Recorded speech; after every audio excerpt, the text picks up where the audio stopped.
Ginger Time! Salut à tous les Gingers, c'est Marion et Laura. On se retrouve aujourd'hui pour parler de nos coups de cœur littéraires de ce mois de mai. Donc on vous laisse tout de suite avec le générique.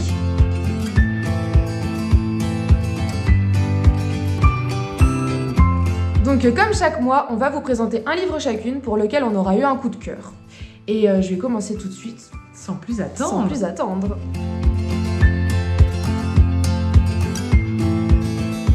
Alors moi, je vais vous parler du Prince Cruel de Holly Black.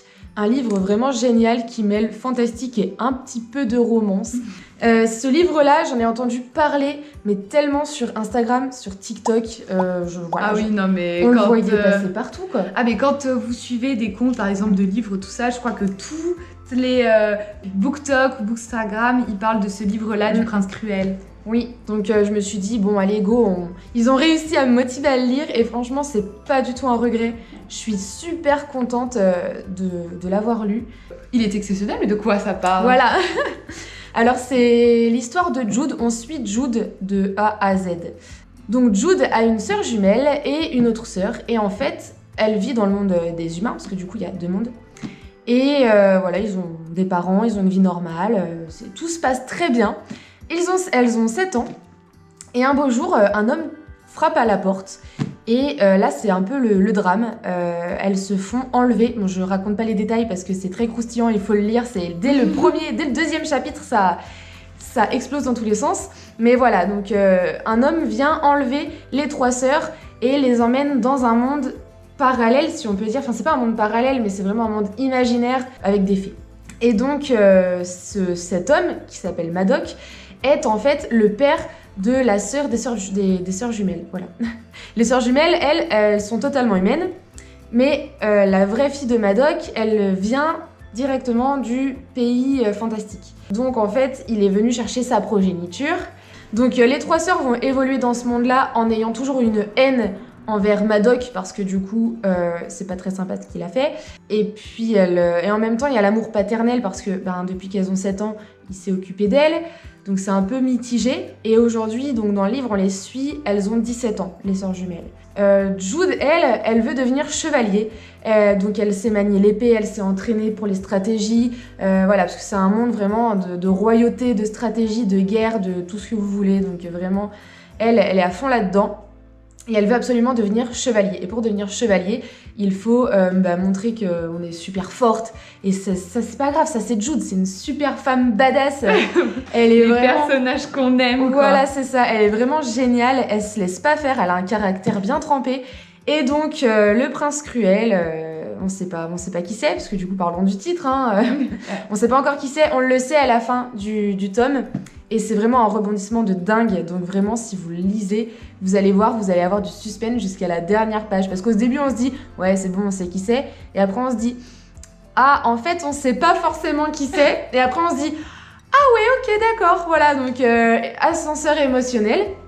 Mais voilà. Et puis après, pour tout ce qui est histoire... y a un peu de romance forcément, donc on peut pas parler d'un personnage quand même important dans ce livre que t'as pas encore mentionné. Voilà, Mr. Cardan, je crois que c'est comme ça qu'on le dit.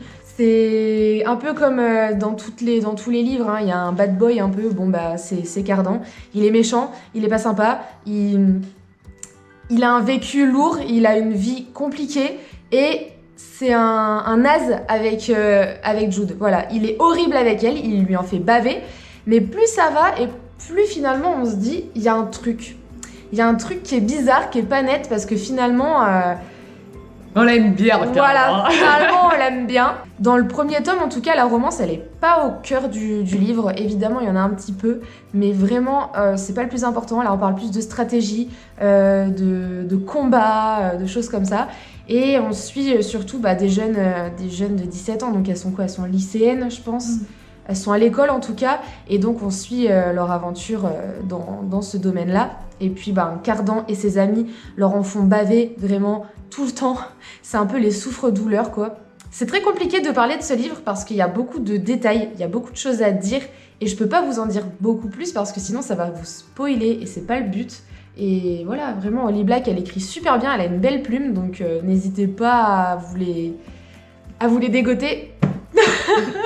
Donc voilà, c'était le prince cruel. Et puis regardez, je sais pas si, voilà, par exemple, la phrase qui a écrit au dos du livre qui peut vraiment résumer le livre, c'est aiguise ta lame et endurcis ton cœur. Donc voilà, si vous voulez l'acheter, n'hésitez pas à aller chez vos petits libraires près de chez vous, c'est important de faire marcher les petits commerces. Exactement, ouais. Surtout en ce moment. Surtout en ce moment, ouais.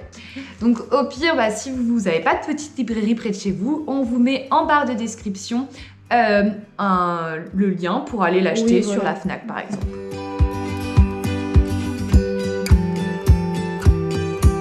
Donc moi je vais vous présenter un livre qui a été une lecture assez tumultueuse. Je vous expliquerai pourquoi. Mais c'est celui-ci. Donc c'est Tout droit jusqu'au matin et c'est de la collection des Twisted Tales de Disney. Donc ils en ont sorti pas mal.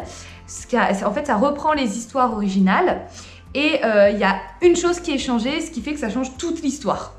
Donc ici, ça reprend, vous l'avez sûrement reconnu, l'histoire de Peter Pan. Donc qui est une de mes histoires préférées. Enfin, vraiment, voilà, j'ai tout lu, j'ai tout vu, tous les films possibles.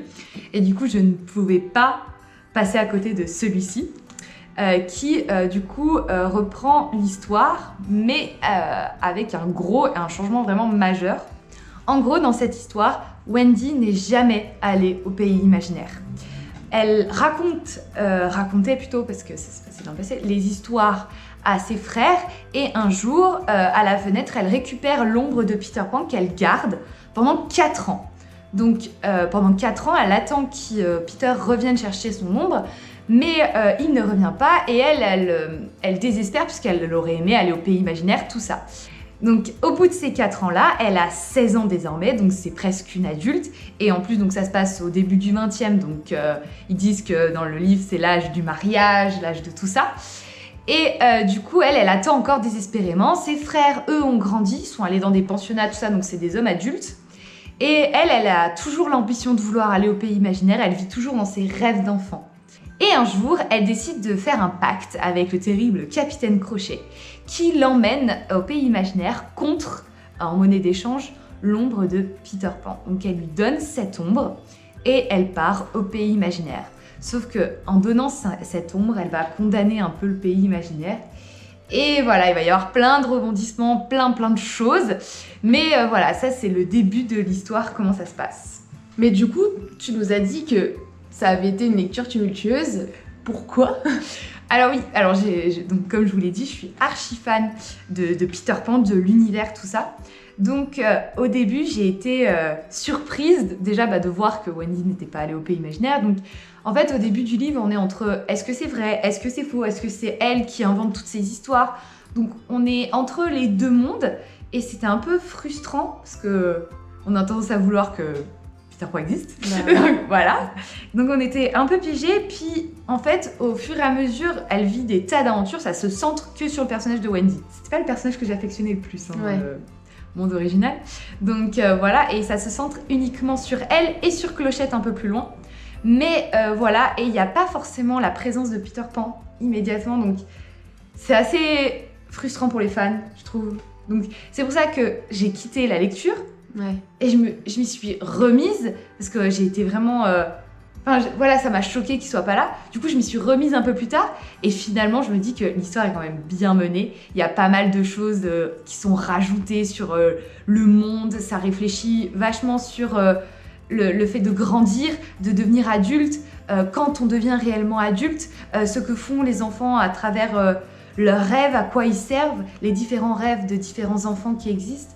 Donc en vrai, c'est plutôt intéressant, c'est un monde qui est très riche, mais c'est vrai que... C'est frustrant. Voilà, le personnage de Peter Pan, il est pas là tout de suite, donc c'est ça qui m'a fait au début pas trop aimer, mais finalement, on se rend compte que c'est quand même assez riche comme univers. Et du coup, pour les Twisted Tales, comme je vous l'ai dit, donc là, c'est celui sur Peter Pan, donc ça reprend l'histoire de Disney.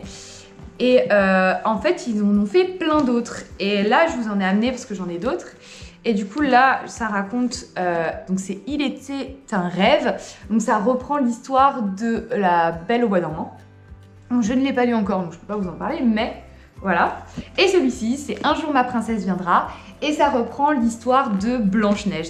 Donc à chaque fois, ce qu'ils appellent Twisted, c'est vraiment quelque chose qui change. Et dans tous ces livres, il y a un truc qui change, ce qui fait que l'histoire, elle est complètement différente de l'original.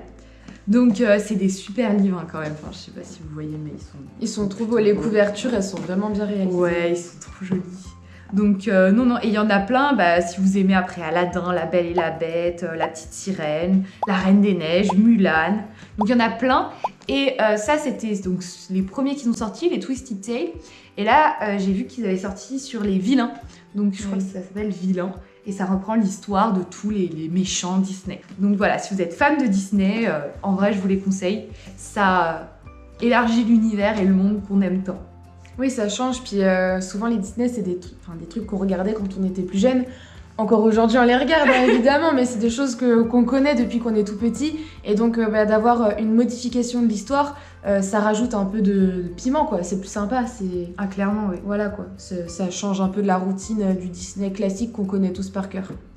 Donc voilà, c'était tout droit jusqu'au matin. Donc, on vous mettra les liens en dessous si ça vous intéresse. Et si... Peter Pan vous intéresse pas, allez voir, je comprendrai pas pourquoi, mais bon, allez voir les autres histoires qui sont proposées. Donc voilà, on vous a présenté Le Prince Cruel. Et tout droit jusqu'au matin. On vous met en barre de description des liens pour retrouver ces livres-là.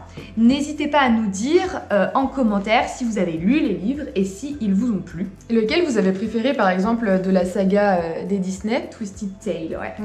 Parce que moi, je les ai pas encore lus. Du coup, si vous avez des avis pour lequel je pourrais commencer, n'hésitez pas. Et puis, si vous avez lu la saga, la trilogie des Princes Cruels, dites-le nous aussi en commentaire. Et merci à vous de nous avoir suivis. On vous dit à très bientôt. Et du coup, salut. À bientôt, salut. Tu veux pas leur faire que tu le fais? Oui, j'ai le Ginger time. Ginger time.